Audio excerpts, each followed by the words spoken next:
people of the internet. It's Dave, it is Duncan, back from Metal Epidemic for another album review. For this review, Duncan and I have been checking out the new release from Nashville heavy melodic duo Friendship Commanders. Duo? Interesting. It's making a bit of sense now, Duncan, isn't Once it? again, Duncan does not read the press. He's like, what is this hard-crafted, well-written piece of text here? In the bin, for me, just the music will do. Right, Duncan. The band's new album, Bear, will be released on October 10th via Magnetic Eye Records. Friendship Commanders are not just any band within the wider musical cosmos of heavy rock and stoner metal. Artistic excellence reflected in the 2 Grammy wins of singer-songwriter and guitarist Buick Audra, as well as the status of drummer and bass player Jerry Rowe as one of the most sought-after studio percussionists, paired with outstanding lyrical intelligence, have once again flown together organically to shape their forthcoming 4th album, Bear. Bear is about the ever-elusive idea of belonging, where it occurs and where it absolutely does not.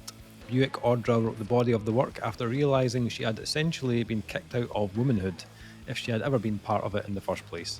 In 10 tracks, she takes the listeners through other places of human connection, art, outsider culture and dark rock venues, all places where empathy and creativity grow wild. She and Jerry Rowe arranged the album to have 2 sides to it, musically heavy and light, salt and sugar, fire and air. Of the project, she says, I spent my life feeling like an outsider, which can be cool in some contexts but isolating in others.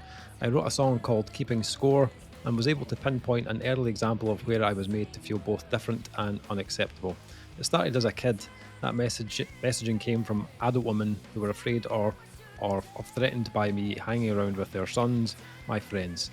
I've since seen women in my own generation do this to girls. That song became the mother of the album, and I built the project from there. It's also about women and girls who attack the other ones who stick out, who bully them, and worse. Bear ends with a song called Dead and Discarded Girls, which was written about the brutal murder of a teenage girl by another girl. There's a whole world of behaviours and expectations that exist among my gender, and a few years ago I arrived at the truth that they never wanted me. They wanted my service, support and solidarity, but they didn't want me. Still don't. My own grief and rejection are one thing, but I'll be damned if I contribute to a culture wherein these bizarre and harmful patterns are perpetuated around me. This album is for the girls who have never fit, and is intended to boldly challenge women and girls who make them feel so. I'm grown now, let's go. The record's title, Bear, can be applied to every track in the collection through one definition or another, whether it is asked to carry too much, endure more than is possible, or even to become a parent in order to be considered a valued member of both society and one's gender, the language fits. Friendship Commanders are known for their heavy work, both conceptually and musically, and Bear delivers on both fronts, but there is also hope here. No one is ever the only one on the outside. There are always more, and this project celebrates the cultures developed in the shadows, without which much of our great art would not exist. Find others beckons Bear. We're waiting for you. You belong with us. The album was recorded by Kurt Ballou at God City, produced by Friendship Commanders and Kurt Ballou, with additional engineering by Jerry Rowe at Fort Knockout, assistant engineering by Zach Weeks at God City, mixed by Kurt Ballou, and mastered by the legendary Brad Boatwright at Audio Siege. We love you, Brad. We love man. you. It's like this must have like your computer when you logged into your email, like the alarms must have just been going off. It's hit every filter. Yep, every fucking red light. It's like, were you like what's her name, Janine from Ghostbusters? We got one. Big Davies down the pole. Out Necto one. You know what I mean? Flagged, absolutely flagged. I hadn't heard of the band before though. No. Never heard of them before, but you know, first thing I read was it's a duo. I was like, okay, yeah. Tick. Huge fan already, and then also Kurt Ballou and Brad Boatwright, the dream tick. team. I was in. Had a quick peek at their back catalogue, and I noticed their first album, Duncan, released in 2016, was named after me. It is called Dave. Is it actually called Dave? It's called Dave, yeah. I mean, it could be a little premonition, you know, like, you know, Maybe they knew, Duncan. We 9 years really later. hope 9 years from now, Dave discovers us. You know, Dave's going to be reviewing our new album. We're going to have this beautiful I connection. didn't we miss this back in 2016? I have no idea. We were reviewing music in 2016. Surely if there was an album called Dave, Yeah, you'd I be know. like, I know. wait 1 second. I'm not sure. I don't even know Hello? if it was on like a big label or if it was self-released. I'm not entirely I sure. But I imagine back then, even the way albums were still being shared, probably wouldn't have got to us. So. nah. But now, Duncan, Now, totally different. This is where I become 10 best years friends later, with let me tell you about Dave. Friendship Commanders and I are about to just become best of friends. I'm about to be invited into their home, and You think that's how that works? If they're playing a gig, you can just rock up and say, "Here is my driver's license. I am Dave. I get a meet and greet." And you come, Just Dave. like go and run the back. I'll just set your drums up for you. In fact, I'll play drums tonight. What do you mean? I am Dave. This is where it all starts, Duncan. But the back catalogue is very good. Like, I really enjoyed the first couple of albums. Then their last album, Mass, came out in 2023, and you could hear it like start to get a bit bigger on that album. Kurt Ballou enters the chat, so I feel like this kind of expansion of sound has been kind of simmering away in the background for a while. And I feel like on this album we get to hear that like not only come to fruition, but it's done with like incredible conviction on this album. This is kind of awesome. I would describe this sound as I believe the spelling is UAGE. Huge. It's what it is, Dave. That's what the kids call it. They say huge. Oh, yeah. I mean, the old stuff was good, but I feel like bars have been raised here. Like levels have been leveled upwards. But they've Leveled means to bring down, but it's fine. I'm not taking you to task over the English language. So we're escalating up, Duggan. Raised is what the word is, but that's fine. We're raising the bar. But they've always, like, the previous albums always had this kind of like push and pull between the kind of heaviness and the melody. That's like, it's always been there. It's instilled in their sound from day one. But I think the difference on this album is they've really expanded those boundaries even further on this release. Stylistically, dynamically, emotionally, it just feels way bigger. And that, as I've said, like they kind of explore the complexities of like belonging and rejection and resilience, but they have somehow managed to match those themes with and emotions with a kind of sonic palette that kind of spans from like sludgy kind of heavy riffs to kind of grungy kind of haze, like but 90s alt, man, honestly. I'll come to the 90s. Oh, dude, like this is like I was like transported back so far that I only had one pube. That's how far it took me back. There's like these like kind of melodic bursts of like stoner rock kind of catharsis coming through it as well. But I thought it was really cool that it wasn't just like a repeat of what they've done before. Like they've got a bit more daring on this release. Like even from like a kind of technical point of view, I think there's more kind of moving parts on this album. The song structures are a bit more interesting. The guitar work has evolved. It's a touch more kind of exploratory, but never in a way that feels like it's like unsure or it's kind of wandering into the kind of weeds. They do get their point across on every single track, and I think like from that first opening track of Keeping Score, they just they set the tone with that track. It was like, as I said, it was the first track that was written for the album, and it does feel like this is kind of like the heart of it all. Like it's like it's got the kind of weight of like bands like kind of like Torche or Floor, those kind of guitar tones that are just like really kind of booming and like a huge kind of fuzz to them. Like I remember when I hit playing that, it just filled my headphones straight away. The drum tones are fucking ridiculous on this. Like the drums are so powerful on this. Like they're a real backbone to this album. Natural as well, very natural. His style is very kind of seismic, you know. It's like it just really like propels forward with like real kind of aggression, but also a real kind of, he's got a kind of grace to his playing as well. Like I love, like as a drummer, I just loved listening to this and his playing. It was just so fucking locked in. Vocals though are just incredible on this, like jaw dropping. Buick's tone, and this is where the 90s thing came in for me. I felt like her tone took me back to that kind of 90s alternative kind of grunge scene.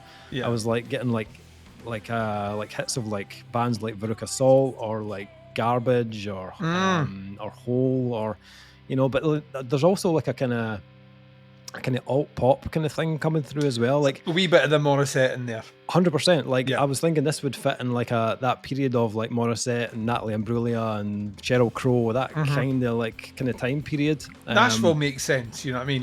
Yeah. But vocally, this is stunning. Like just incredibly commanding. Obviously the title there, but soulful, like heartfelt, very honest. Like we mentioned in the press about the kind of closing track, Dead Discarded Girls. Man, that is like so, like just such an emotional performance on that track. It reminded me of why like a band like Nirvana could always make me kind of like stop in my tracks and just like kind of hang on every word that Kurt said. This track has that same kind of like pull to it. I was never like, I got in a grunge past. Well, I was too late getting into metal. Grunge had pretty much already hit his peak, and Kurt Cobain was dead. You know what I mean? And I was never the biggest Nirvana fan, but there are interesting is the tracks that always kind of stuck with me are the ones where something a bit daring, something a bit edgy, or the subject matter he was singing about just felt.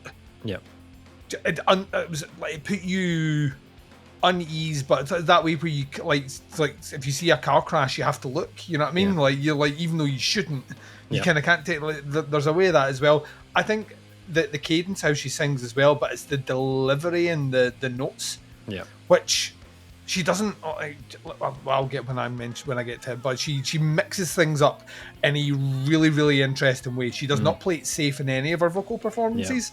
And so she doing guitars as well then. Yes, so she's guitars and vocals. Nice. I think she has an incredible, just kind of emotional kind of honesty to her voice, and I feel that's where this album really comes into its own. Like as good as the kind of riffs and all that are, that kind of emotional hook just got me right from the very first track and took me right to the very end. And it's not like an album that will just sit in the same place, you know, from track to track. They do have tracks that are a bit more riff driven. You know, they are a kind of riff driven band. So there's plenty of opportunity on this album just to really get into it and kind of rock out on this release. But then they're also conscious of making sure the album is kind of song based as well. So there's plenty of hooks, there's plenty of melodies, which are fucking huge on this album. I lost count of how many choruses I was singing along with on the release. You know, some are kind of sweet and uplifting, and others will tilt the balance into something kind of slightly darker. A track like Drain, for instance, where the chords are getting a bit kind of doomier, or you know, even going the opposite direction of that in a track like X, where the soundscape gets even bigger. Fucking love X, man. Like more like atmospheric. They blend so many different shades, but like manage to keep the whole thing sounding unified at the same time. Like it's the way that these are connected. There's a connective tissue there just between all these tracks, and I think like part of that is the power of the duo. Like I've said before, like I feel like the chemistry of a two-piece is just something. There's something electric about it, and Jerry and Buick are just so like connected as musicians. Like I get the feeling like when they are jamming and working on the ideas, that I get the feeling they know exactly like what the other person is thinking, you know, where they're going to go musically. It's so locked in, so fluid. I feel like they're just within the same headspace, and I love hearing that on an album between two people. Production on this album is a fucking home run. As Blaine from Predator would say, a fucking goddamn sexual Tyrannosaurus, Duncan. Just like me. But it's like, oh man, this is everything I love in production. It's sorry, it's crisp and it's heavy, but it's huge and it's warm with layers of real kind of like overdriven guitar and a bass sound that kind of balances this kind of like sludgy kind of heaviness with melodic kind of clarity at the same time. Kurt is like a master of his craft. Like we've said this, like I've lost count how many times I've said that, and I feel like every time we speak about him, I'm like, oh, this could be the best thing he's done, and then the next thing he releases, just like what, like. The thing is, he gets a chance to work with a lot of non-similar sounds. You know what I mean? And that's kind of what I love about Kurt Ballou, like you genuinely that there is genuinely an attention to detail in the craft. That's kind of, when you consider where he came from, you would just imagine like just noise should be the modus operandi of everything. But it's such a delicate touch on albums where, like, I keep coming back to like that Climax by Beast Milk is one of those great examples of like an unnecessary flex of like look how this sounds and listen to the depth and all the rest, and then you listen to this and it's so warm and so engaging and so inviting. It's just, it's incredible. I also get the feeling that he's not just a guy that like creates a great sound for a band, but also is helping them kind of shape the songs and the album as well. Like I know when he worked with Arm for Apocalypse on their last release, like the guys had said like he was really valuable in that time when they were recording, of giving them like little pointers and ideas, and I get the same feeling about this. Like it's very clear to see why so many bands want to work with this guy, because he's incredible at what he does. I thought this was great. Like they have created something that is heavy but also melodic and just full of character and personality. This album is just, it's one that kind of that rips and resonates in equal measure. Loved it, like really impressed. For like a band I've never heard before, I was really blown away with this. I thought it was fantastic. Duncan, what do you think of the beer? This is fucking awesome. So like you've talked around some bands that it reminded you of. To me, the like right from the off, the 90s were just there, and there's like, we talk about grunge as well. There's a bit of the Smashing Pumpkins in here, which like in some of the guitar work, specifically on tracks like X or tracks like Drain, where there's a kind of doomy sludgy element going on there for sure, but the chord choices are very Pumpkin-esque, kind of like early to mid 90s Pumpkins. So it's really, really, really cool. Another band that struck me, and it was only when you were talking there about the power of the duo, I was like, oh yeah, that last Teenage Wrist album was a duo.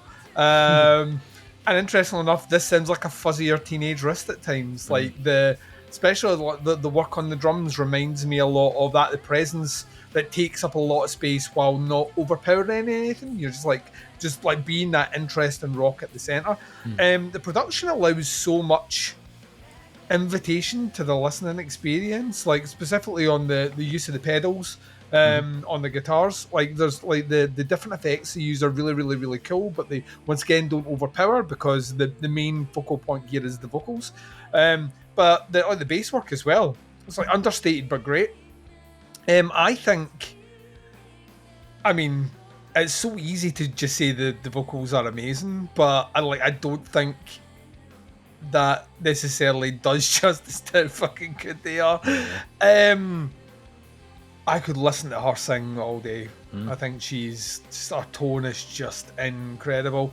And yeah, like reminded me, my comment in the back of my head was grungy Alanis Morissette is kind of what I thought coming into this. But even then, it doesn't necessarily do it justice. When you mentioned Nashville, I was kind of like, oh, right, that actually fills in a little bit of detail there, because there is something a little bit of the kind of Americana about it as well, which is really, really, really cool.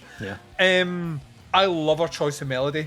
So that's why, once again, why I asked if she played the guitars, because generally, like guitarist vocalists fall into two categories. One, they are writing the riff and singing the riff, right? Because easy to do, so they don't have to worry about it too much, they're always in key, etc.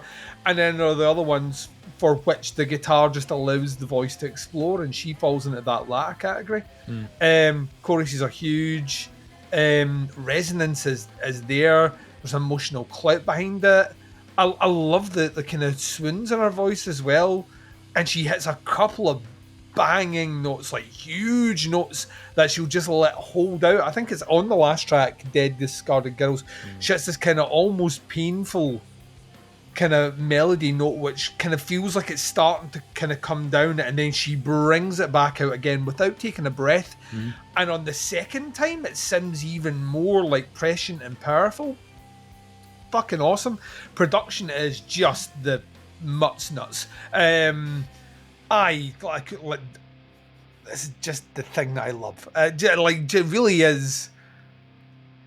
I could spend hours telling you why I think it's just the perfect production, but we don't have hours. Suffice to say, I'd never heard of the band before. They are now comfortably on my radar. I don't know if they are a big touring band, but I would love to see them live. Oh, yeah. Could you imagine? This is absolutely fucking great. Absolutely great. And like, it's probably worth saying as well, this is an anytime listen. This is not you know what I mean, like anytime you shove this on, and I've tried this at different times of the day, at night, etc., and it plays just as well whether you want something to pick you up or put you down. So, or as Dave would say, raise you or level you. There you go. I used them in the correct context. So this is awesome. Let's get to the scores. I've been listening to this a lot over the last week, and even like once I'd done a good 5 listens of this album, and then I was listening to other stuff we were reviewing, but I kept going back to it. I was like, maybe just have another listen to that. And I'd already made my mind up on the album and what I thought about it, but I still was going back to it. I did one final listen again today, this afternoon, and I was just like, there's not one weak track on this. Like, this is in fact my jam, Duncan. That's what I would say. And I think I'm going to come back to this a hell of a lot more throughout the year. Like there might be a wee vinyl purchase in this, to be honest.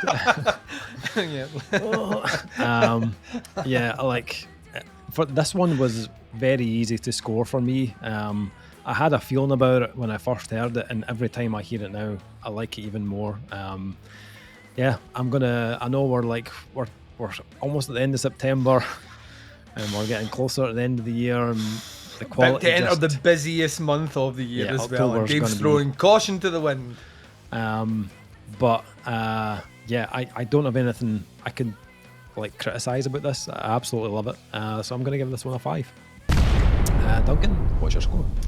Considering that twinning for the winning, Dave. This is absolutely flawless. And like you said, the key to that 5 is there is no weakness on this. Plus, there's nowhere to hide. And that's how good it is. Like every riff, great. Every instrumentation, great. Vocal performance, phenomenal. Production, immaculate. 5. Yeah, easy. Friendship Commanders and Bear out on October 10th on Magnetic Eye Records. Check out the links to the band, the pre-order. I'll stick in one of the singles as well. Have a listen. This does not disappoint. Please check it out. Happy to hear your thoughts and opinions on it. That is our review. Thank you for checking it out. Much appreciated. We'll be back with another review very soon, but until then, take care. Speak to you soon. Bye, everyone.